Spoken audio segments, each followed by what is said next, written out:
political earthquake in Israel. In a joint statement, Israeli Prime Minister Naftali Bennett and Foreign Minister Yair Lapid announced they're dissolving the Knesset, putting an end to their struggling coalition government. That could bring the country to its fifth national election in 3.5 years. The announcement on national television preempted a Knesset vote on Wednesday that was likely to bring down the government anyway. My friend, Foreign Minister Yair Lapid, and I decided to work together to dissolve the Knesset and to set to hold elections at an agreed time, at the same time transferring the power in an orderly manner and ensuring the national interest of the State of Israel. Over the last month, the coalition destabilized by the withdrawal of coalition members. Bennett said he had fought hard to maintain the coalition.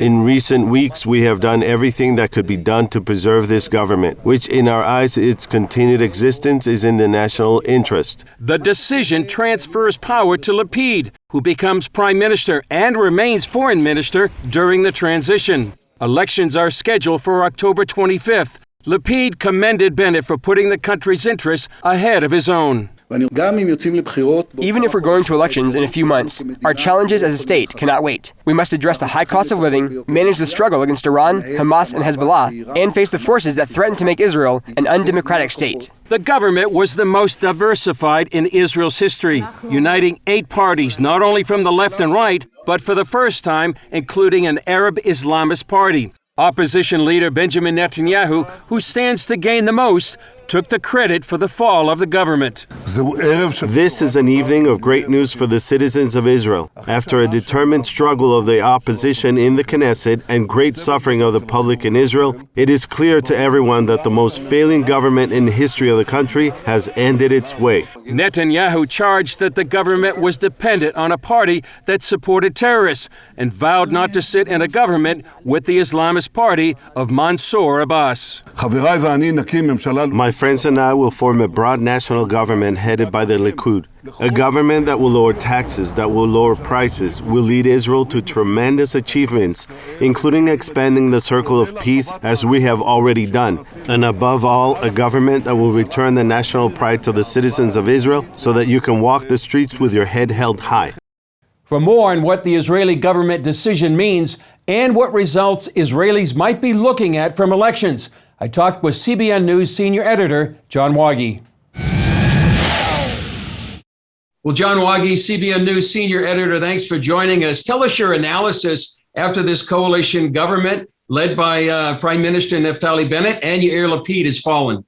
Well, Chris, I think a lot of people were surprised that the government lasted this long.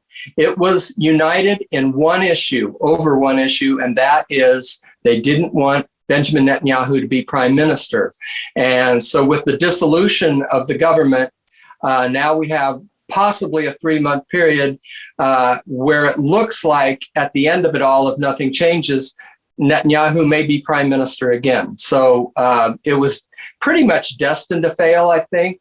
Some of their supporters think they did a good job in the interim of trying to maintain what they call a diverse government because it included an Arab party, an Arab Islamist party. But the handwriting was pretty much on the wall from the moment last June when they put this government together.